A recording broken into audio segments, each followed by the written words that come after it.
Hey, everybody, welcome. We're here with Jeff Bush, lead generation marketing expert and the owner of growmyprofit.com.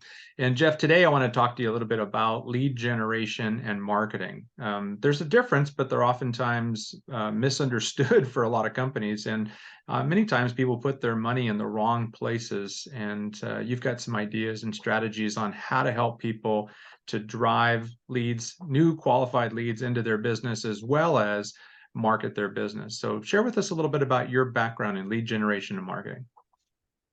Yeah, Dave, thanks for doing this morning. Lead generation and marketing. I've read probably 100 books on lead generation and marketing from some of the masterminds that I've just had a lot of respect for through the years. And I think that a lot of people in their business, marketing is kind of that word that's kind of pixie dust, up in the clouds. You have to have good marketing, to be a successful business. And then a lot of people go into this whole branding idea. I've got to brand my business. And how am I going to do that? Am I going to go on the radio, television, be in all the magazines? I got to build a brand. A lot of people I know that tried to build a brand spent millions of dollars on advertising.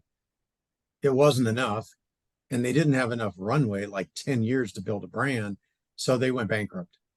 So my theory in the last three businesses that I started and grew to pretty successful revenue and earnings, it was all about lead generation.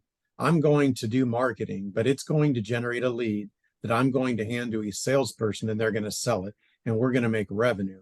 So for me, it always came down to, CPA, cost per acquired customer. If my customer is going to spend $5,000 profit with my business, whether it's the wedding venue, selling direct mail to businesses, or selling mortgages, if I make $5,000, what can I afford to spend on marketing that'll still be profitable? And to me, that was $1,000, $2,000. I'll spend $1,000 or $2,000 to make $5,000 profit. I just need to throttle it up and do 100 deals a month, right? Because then it all pencils. So the three different businesses I was involved in, I spent millions of dollars on lead generation. I would never spend not another dollar on branding because I almost went bankrupt at a company. Branding never made the brand, just too long, too much money, TV, radio.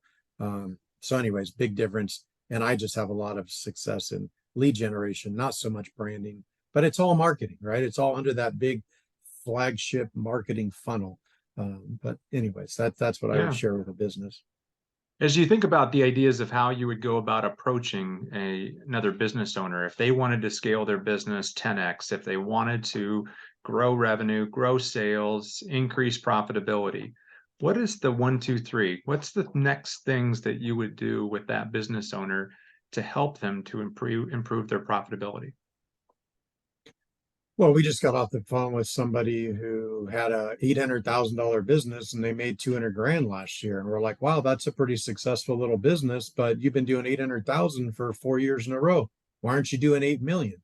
And what we found out was the business owner is doing everything: sales, operations. He's the only sales rep. He wouldn't scale his business to a sales team.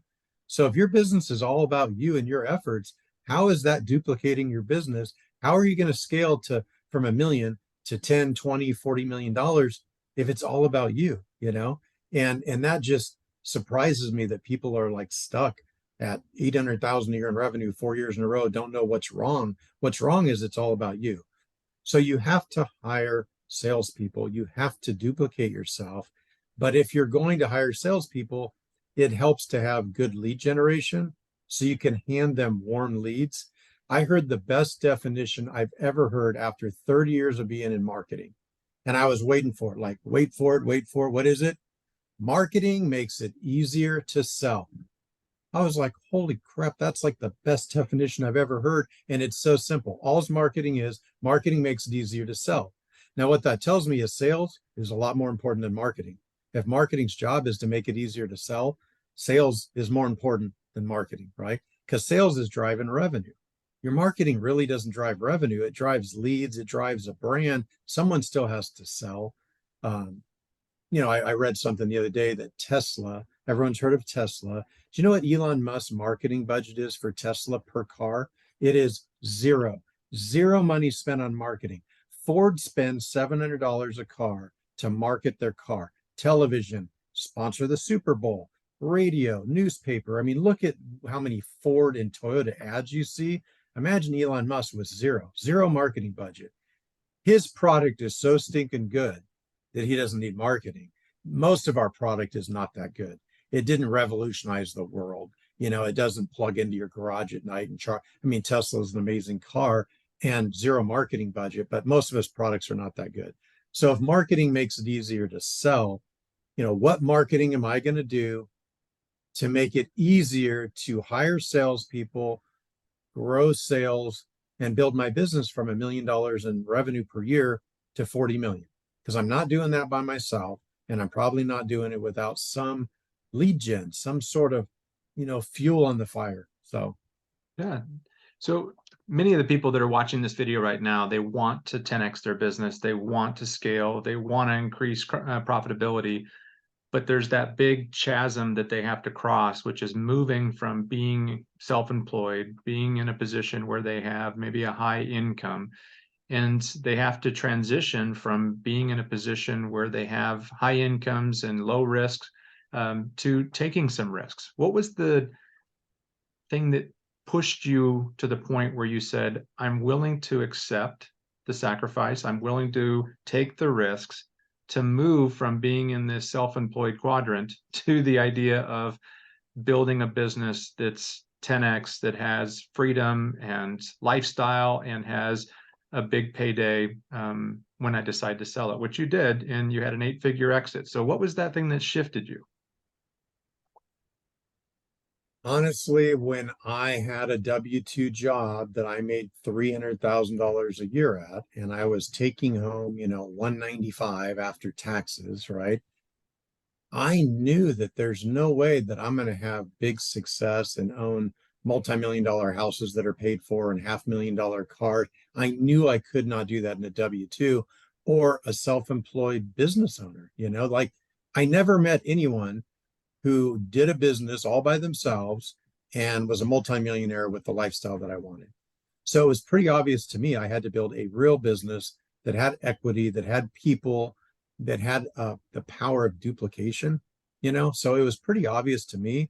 Um, why was I willing to take the risk? Well, I had big goals. My goal was 10 years ago when I started Overflow, sitting in my barn, dialing the phone by myself.